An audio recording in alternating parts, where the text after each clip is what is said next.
അനന്തപുരിയിലെ ചരിത്ര പ്രസിദ്ധമായ ആറ്റുകാൽ ശ്രീ ഭഗവതി ക്ഷേത്രത്തിലെ പൊങ്കാല മഹോത്സവം വന്നടത്തിയിരിക്കുകയാണ്. കേരളത്തിലെ ആദ്യത്തെ പൊങ്കാല ഉത്സവം കൂടിയാണിത്. അനന്തപുരിയുടെ ദേശീയ ഉത്സവം എന്ന് ആറ്റുകാൽ പൊങ്കാല വിളിക്കപ്പെടുന്നു.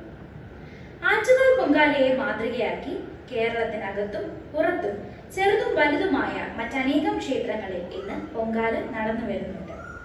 ഇന്ന് അമേരിക്കൻ ഐക്യനാടുകൾ, കാനഡ, യൂറോപ്പ്, ഓസ്ട്രേലിയ തുടങ്ങിയ മലയാളികളുടെ സാന്നിധ്യമുള്ള വിദേശ രാജ്യങ്ങളിൽ പോലും ആറ്റുകാൽ പൊങ്കാല നടന്നു വരുന്നുണ്ട്. ലോകത്തെ ഏറ്റവും കൂടുതൽ സ്ത്രീകൾ ഒത്തുകൂടുന്ന ഉത്സവം എന്ന പേരിലാണ് ഗിന്നസ് ബുക്കിൽ ഈ ഉത്സവം അറിയപ്പെടുന്നത്.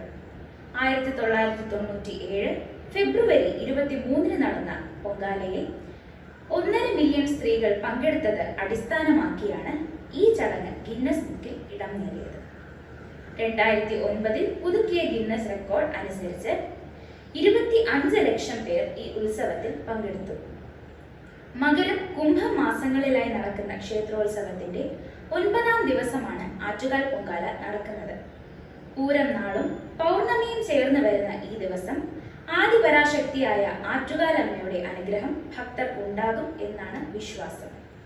തമിഴ് ഇതിഹാസമായ ചിലപ്പതികാരത്തോട് സാമ്യമുള്ള ആറ്റുകാൽ അമ്മയുടെ തോറ്റംപാട്ടിൽ വടക്കും കൊല്ലത്തെ കന്യക കാളി രൂപം കൊണ്ട് തന്റെ ഭർത്താവിനെ അന്യായമായി വധിച്ച പാണ്ഡ്യരാജാവിനെ വധിച്ച ശേഷം ശിരസ് ശ്രീ മഹാദേവന് സമർപ്പിക്കുന്ന ഭാഗം പാടിയാണ് പൊങ്കാല ആരംഭിക്കുന്നത്.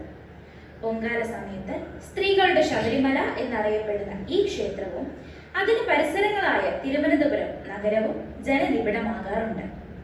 ക്ഷേത്ര പരിസരത്ത് നിന്നും ഏകദേശം 10 കിലോമീറ്ററോളം റോഡിന് ഇരുവശത്തും വരിവരിയായി